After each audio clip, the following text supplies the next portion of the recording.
paesaggio, quello olandese, piatto, uniforme. Una regione tutta percorsa da canali che recingono vaste distese coltivate e pongono in comunicazione tra loro grandi specchi d'acqua.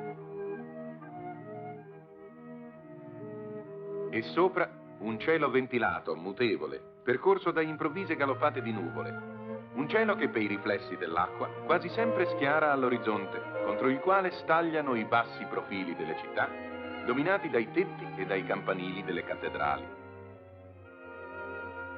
Un paesaggio verde d'estate e primavera, grigio d'autunno, la cui poesia un po' melanconica fu modernamente intesa e dipinta con tecnica anticipatrice durante il Seicento da artisti quali Filippo Koning, Jacob van Ruysdael, Giovanni Giuseppe van Goyen, autori dei quadri che abbiamo visto or ora.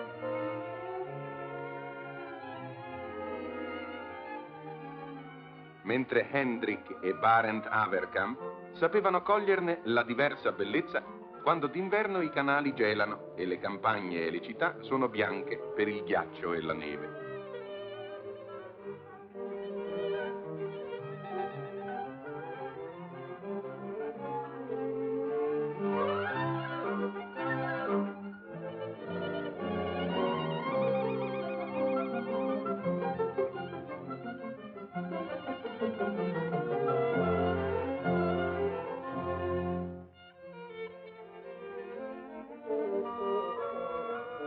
E così altri maestri di quella nobile terra, quali Giovanni van de Capelle, Meindert Hoppeman e Van de Velde, allora che gli olandesi erano già intenti a difendere con grandi dighe dal mare il loro territorio, e sul mare armavano flotte potentissime, per cui riuscivano ad affrancarsi dal dominio spagnolo e conquistare ovunque ricchi mercati.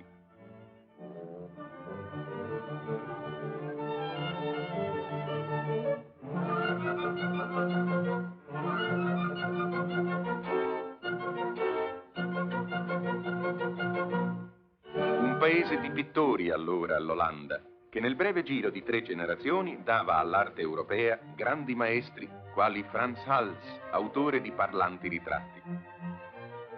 Un pennelleggiatore spigliato, irruento, eppure controllatissimo nei suoi affondo e nelle sue stoccate, quale un gioioso spadaccino. Tanto che le sue tele, per il senso d'ardita immediatezza che da esse traspare, ce lo fanno a volte apparire un po' superficiale, specie se le consideriamo accanto a Rembrandt.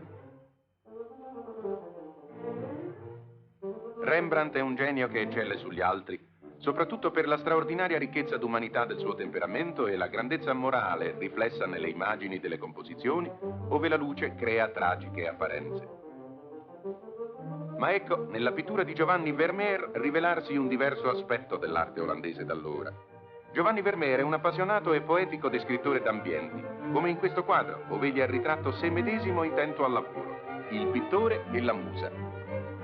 O in questa cuciniera, ove il colore intriso di luce diviene materia preziosa. E accanto a lui Pieter de Hoogh, autore di questo caratteristico e per allora modernissimo ritratto di un'austera famiglia borghese. È la grande novità di questi seicentisti olandesi l'aver sostituito ai temi mitologici della tradizione quelli dei più comuni aspetti del vivere quotidiano.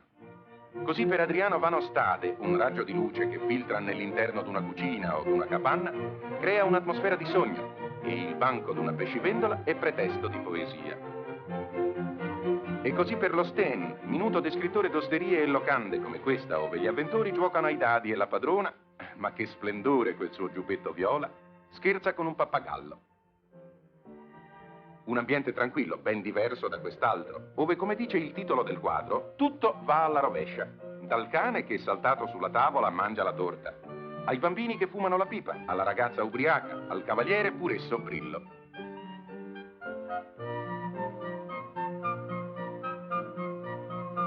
Comportatevi bene, ammonisce un'iscrizione che potrebbe valere anche per i protagonisti di questa scena galante di Frans van Mieris, o per quelli disposti dal grande Pieter de Hoogh in questo luminoso interno dipinto con furbesca malizia.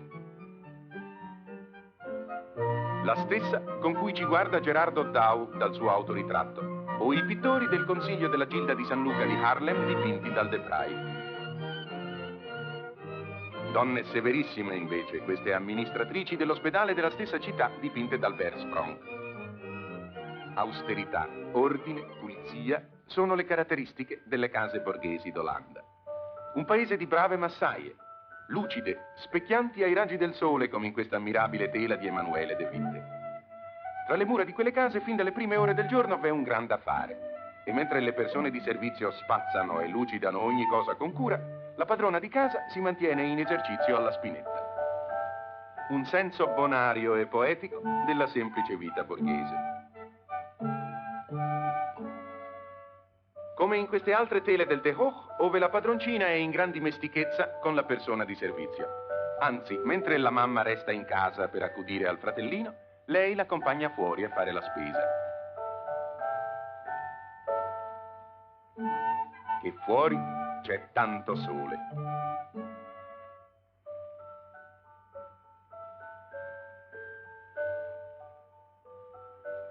E lo stesso quando si è in villa, lì subito alle porte della città, e gli amici vengono a far visita.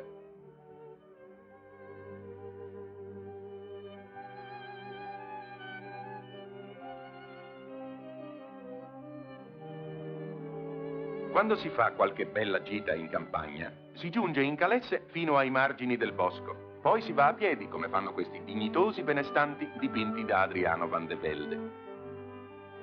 D'altronde è piacevole nei mesi caldi abitare in campagna. Le case sono comode come in città e gli acquisti più necessari si possono fare al borgo vicino. Ed ecco in questo quadro del Brekelenkamp la padrona ordinare la spesa. Il signore stamane è uscito prestissimo, è andato a caccia. Tornerà solo al tramonto.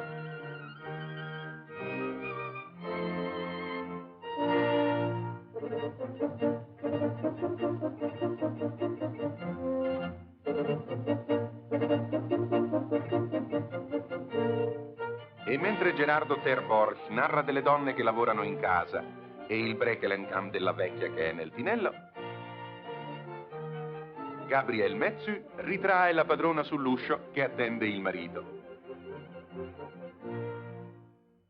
E quando più tardi ne ascolta le prodezze, che colpo magnifico, quale splendida anatra, che penne lucenti, che bel trofeo.